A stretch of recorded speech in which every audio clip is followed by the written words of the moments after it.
तो दोस्तों आज जिस मूवी को हम एक्सप्लेन करने जा रहे हैं उसका नाम है अनप्रेग्नेंट और ये रिलीज हुई थी ईयर 2020 में। तो मूवी में आप देखोगे एक ऐसी लड़की को जिससे पेलन कार्यक्रम करते समय उसका बैलून फट जाता है। अब गुथे हुए आटे जैसे पेट पर दही गिरेगा तो फूल के भटूरा तो बनना ही है। फिर इसके बाद क्या क्या होता है, कैसे कैसे होता है, कहाँ कहाँ होता है, क्यों क्यों होता है, ये सब आप आज की इस मूवी में देखने वाले हो। तो चलिए ज्यादा देर न करते हुए हम मूवी का एक्सप्लेनेशन स्टार्ट करते हैं। पर उससे पहले दोस्तों हमारे दो और चैनल है जो आपको 100% बहुत पसंद आएंगे, उन दोनों का ही लिंक नीचे डिस्क्रिप्शन में दिया हुआ है, तो प्लीज उसे सब्सक्राइब कर लीजिएगा। तो मूवी की स्टार्टिंग में ही हम एक लड़की को देखते हैं दोस्तों, इसका नाम झेलमवती है और ये बेचारी काफी ज्यादा टेंशन में है। तभी इसका हाथ नीचे जाता है और हम सोचते हैं कि अभी हमें एक मत उंगल प्रक्रिया देखने को मिलेगी, परंतु ऐसा नहीं होता क्योंकि वो नीचे से बस अपनी किट निकाल रही थी। दोस्तों ये एक प्रेगनेंसी किट थी जो ये झेलमवती अपने साथ लाई है स्कूल के टॉयलेट में टेस्ट करने के लिए, और अनफॉर्चुनेटली टेस्ट पॉजिटिव निकला है, मतलब झेलमवती झेली जा चुकी है। खैर इस बात से वो बहुत ज्यादा टेंशन में आ जाती है और इसी वजह से उसका जो किट है वो नीचे गिर जाता है, और नीचे जब वो गिरा तो बाहर एक लड़की उसे उठा लेती है। खैर किस्मत अच्छी है क्योंकि वो लड़की झेलमवती की ही मित्र है और इसका नाम है लबरिया, क्योंकि ये लबर लबर बहुत कर दिया है। इस समय भी ये लबर लबर करके उसे किट नहीं दे रही है और उससे किट छीन लेती है। यहाँ पर झेलमवती को लगता है कि चलो ठीक है, टेस्ट तो हो ही चुका है, अब तो लंका लग ही चुकी है, तो कोई नहीं, किट मुझे फेंकना है तो ये फेंक देगी जा करके।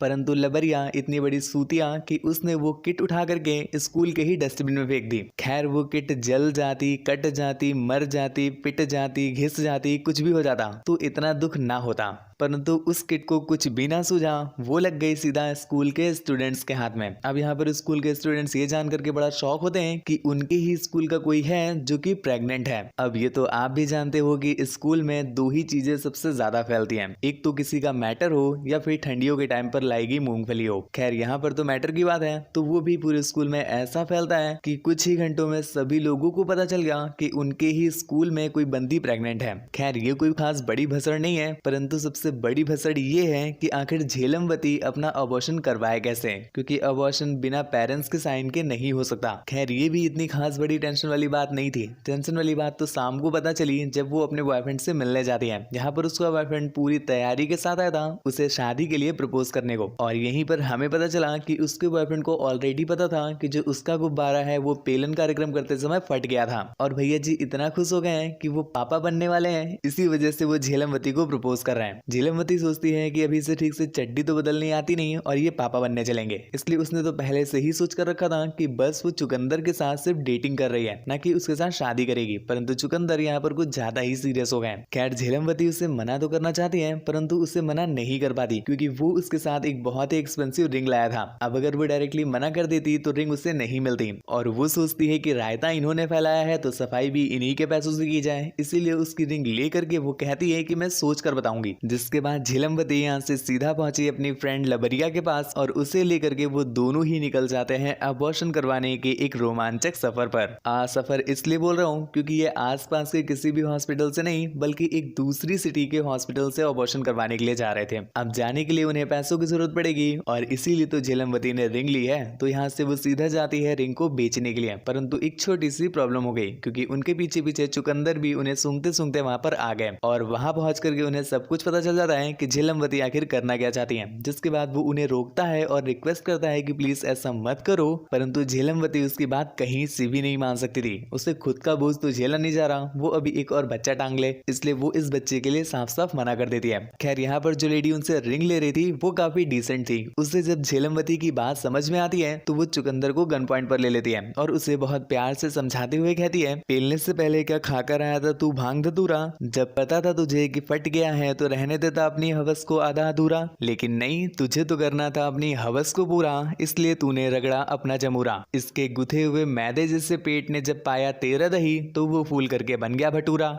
सुन अब किया तूने ज्यादा लबर लबर, तो ये गोली जाएगी सीधा तेरे पेट के अंदर। नाम क्या बताया तूने अपना चुकंदर, निकल इधर से वरना कट जाएगा तेरा छछूंदर। अगली बार अगर उठे हवस का भवंडर तो पैसे जोड़ लेना गुब्बारे के लिए, वरना खुद का ही ले लेना घुमा के अंदर। अब भैया ऐसी वार्निंग सुन करके छछूंदर पर भैया की भी फट के 64 हो जाती है, इसलिए वो बिना कुछ कहे उधर से कल्टी मार लेते हैं। खैर इसके बाद वो लेडी भी उनसे अंगूठी ले लेती है और पैसे भी उन्हें ज्यादा ही देती है, जिसके बाद ये दोनों अपना सफर कंटिन्यू करते हैं। कुछ दूर जाने के बाद जब इन्हें भूख लगती है तो ये कुछ खाने के लिए एक छोटे से रेस्टोरेंट में उतरते हैं। यहाँ पर वो जैसे ही रेस्टोरेंट के अंदर जाते हैं तो एंट्री में ही उन्हें एक नमूना माँ का मगरमच्छ मिल जाता है, जो उनके साथ फ्लर्ट के नाम पर छिछोरापन और स्टाइल के नाम पर छपरीता कर रहा था। खैर उसके इस छपरत्व को देख करके जो झेलनवती है उसे भाव तक नहीं देती और आगे चली जाती है, परंतु जो लबरिया है, मैंने बताया उसको लबर लबर करने की आदत है, तो वो उसके साथ लबर लबर करके उसकी बेइज्जती कर देती है। खैर अब तो हो चुकी है छपरी टिकटॉकर की गजब बेइज्जती, तो वो बेचारा शांत खड़ा हो जाता है और ये लोग अपना खाना वगैरह खाने लगते हैं। परंतु मैंने बताया ना कि 3 चीजें कभी आनी बंद ही नहीं हो सकती, चुनौतियां, सूतियां और चाहते। अभी सूतिया गया है तो अब चुनौतियां आ गई, क्योंकि जैसे ही ये शांति से बैठते हैं इतने में ही पुलिस वहां पर आ जाती है। एक्चुअली दोस्तों ये जिस कार को लेकर के आए थे ना, वो लबरिया के बॉयफ्रेंड की थी, जिसे लबरिया बिना बताए चोरी करके ले आई थी, इसलिए उसके बॉयफ्रेंड ने इसकी कंप्लेंट लिखाई है। अब कार तो इनके हाथ से जा ही चुकी है क्योंकि पुलिस ने देख लिया है, पर इससे पहले पुलिस अपना डंडा इनके डाले, इसलिए जल्दी से लोग वहां से 9 to 11 होने की कोशिश करते हैं और इस चीज में हेल्प करता है अपना यहाँ पर छपरी टिकटॉकर, जिसके बाद ये दोनों उसका थैंक यू भी करते हैं। खैर इसके बाद इन्हें एक और कपल मिलते हैं जो इनकी हेल्प करने को डिसाइड करते हैं और ये दोनों उनके साथ ही अपने आगे का रास्ता तय करते हैं, जहाँ पर इन्हें पता चला कि ये जो कपल है ये अबॉर्शन को रोकने का काम करते हैं, अर्थात वो इनकी हेल्प ना करके इनके बच्चे को जन्म देने में हेल्प करेंगे। ये देख करके उनकी होती है फट के 64 और वो जमीन में टप्पा खाकर गिरती है, लेकिन फिर ये लोग किसी तरह से अपनी गिरी हुई उठाते हैं और वापस चलते हैं और वहां से 9-2-11 हो जाते हैं। खैर एक बार फिर से वो लोग बाल बाल बचते हैं, पर इस बीच एक छोटी सी प्रॉब्लम हो गई। झेलनवती को कॉलेज की ही एक फ्रेंड उससे कॉल करती है और कहती है कि यहाँ पर कॉलेज के कुछ लोगों को पता चल गया है कि जो किट थी वो किसकी थी। अब झेलमवती सोचती है कि लबरिया के अलावा और कोई ये बात जानता ही नहीं है, तो ऑब्वियस सी बात है कि लबरिया ने ही किसी न किसी को यह बात बता दी होगी। ये बात जब लबरिया को पता चली तो वो बेचारी बहुत दुखी होती है कि उसकी एक ही फ्रेंड और वो भी उस पर घंटा बिलीव नहीं करती। इस वजह से वो उसका सफर आधे से ही छोड़कर अपने डैड के पास चली जाती है। कुछ देर में झेलनवती को भी क्लियर हो जाता है कि उसकी फ्रेंड उसके साथ ऐसा नहीं कर सकती, तो झेलनवती को इस बात पर काफी रिग्रेट होता है, तो वो वापस जाती है उसे मनाने के लिए उसके डैड के घर। परंतु यहाँ पर हमें पता चला कि जो लबरिया के डैड है वो कभी उससे चाहते ही नहीं थे और यहाँ पर वो बताते हैं कि तुम लबरिया हमारे प्यार का नहीं बल्कि उस रात चली गई लाइट का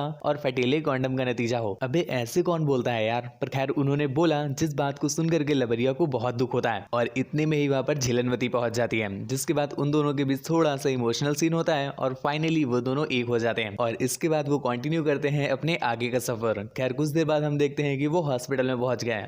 इतनी जल्दी कैसे पहुंच गए? अभी तो चुनौतियां या सूतियां आना बाकी है ना। आ तो गया सूतियां। वहां पहुंच करके वो झेलनवती से कहता है कि प्लीज बाबू मेरे साथ शादी कर लो ना, परंतु झेलनवती कहती है कि मैं तुम्हारे साथ कभी भी शादी नहीं कर सकती क्योंकि तुम सूतिया हो। चुकंदर उसे काफी तरह से धमकाने की, मनाने की, पुचकारने की, लचकारने की कोशिश करता है, परंतु झेलनवती नहीं मानती और यहाँ पर फाइनली उनका ब्रेकअप भी हो जाता है, जिसके कुछ देर के बाद उसे ऑपरेशन थिएटर में ले जाते हैं और फाइनली उसका अबॉर्शन हो जाता है। जिसके बाद मूवी के एंडिंग में हम देखते हैं कि कॉलेज में कोई भी नहीं जान पाया कि झेलनवती का कभी अबॉर्शन भी हुआ था या वो कभी प्रेग्नेंट भी हुई थी, परंतु इस चीज से एक फायदा तो हुआ है कि झेलनवती की लबरिया के साथ जो फ्रेंडशिप थी वो और भी ज्यादा गहरी हो गई है, जिसके बाद ये दोनों एक और सफर के लिए निकल जाते हैं और मूवी यहीं पर एंड हो गई। और दोस्तों मूवी के एंड में आपको क्लियर कर दूं, हो सकता है आप लोग मूवी को कुछ रॉन्ग वे में ले रहे होगे, तो मूवी बस आपको इतना सिखाना चाहती थी कि गर्लफ्रेंड बॉयफ्रेंड के बीच में पेलन कार्यक्रम एक नॉर्मल चीज है, परंतु उसे सेफ्टी के साथ करना चाहिए। परंतु यदि किसी रीजन की वजह से सेफ्टी ब्रेक हो गई है और आप लायक नहीं है एक बेबी को हैंडल करने के लिए, तो ऐसे में आप अपना डिसीजन ले सकते हो, बस वो डिसीजन आपको अपने पेरेंट्स से छुपाना नहीं चाहिए। और यही रीजन है कि मूवी के एंडिंग में हम देखते भी हैं कि जो झेलनवती है वो अपनी मॉम से ये सारी बात शेयर कर देती है। और मूवी में हमने एक और चीज देखी है कि चुकंदर जो था वो सच में सूतिया था, अगर उनका बेबी हो भी जाता तो वो दोनों उसे हैंडल ना कर पाते। खैर ये तो मूवी की समरी थी जो मूवी हमें समझाना चाहती है, ये कोई मेरी पर्सनल टिप्पणी नहीं है और ना ही मैं इस पर कोई टिप्पणी करना चाहता हूँ। मूवी बस एंटरटेनमेंट पर्पस के लिए होती है। आई होप आप भी इसे एंटरटेनमेंट पर्पस में ही लोगे। हाँ आप अपने विचार जरूर नीचे शेयर कर सकते हो, परंतु हेट मत फैलाइएगा, क्योंकि ना तो मूवी मैंने बनाई है और ना ही मैं ऐसी किसी चीज को प्रमोट करता हूँ। तो आज की वीडियो में बस इतना ही। वीडियो पसंद आई हो तो हमारे चैनल को सब्सक्राइब करके बेल आइकन प्रेस कर दीजिएगा। ऐसी ही और भी ज्यादा इंटरेस्टिंग वीडियोस को देखने के लिए हमारे सेकंड चैनल को भी सब्सक्राइब कर लीजिएगा। स्लैशर कंटेंट में इंटरेस्टेड हो तो हमारे नए वाले चैनल को सब्सक्राइब कर लो। मुझसे बात वगैरह करना चाहते हो या मेरा थोपड़ा देखना हो या कोई मूवी एक्सप्लेन करवानी हो तो मुझे इंस्टाग्राम पर फॉलो करके मैसेज कर दो। भैया फॉलोवर नहीं बढ़ रहे हैं, प्लीज वहां जाकर के फॉलो कर लो। Thank you, bye bye.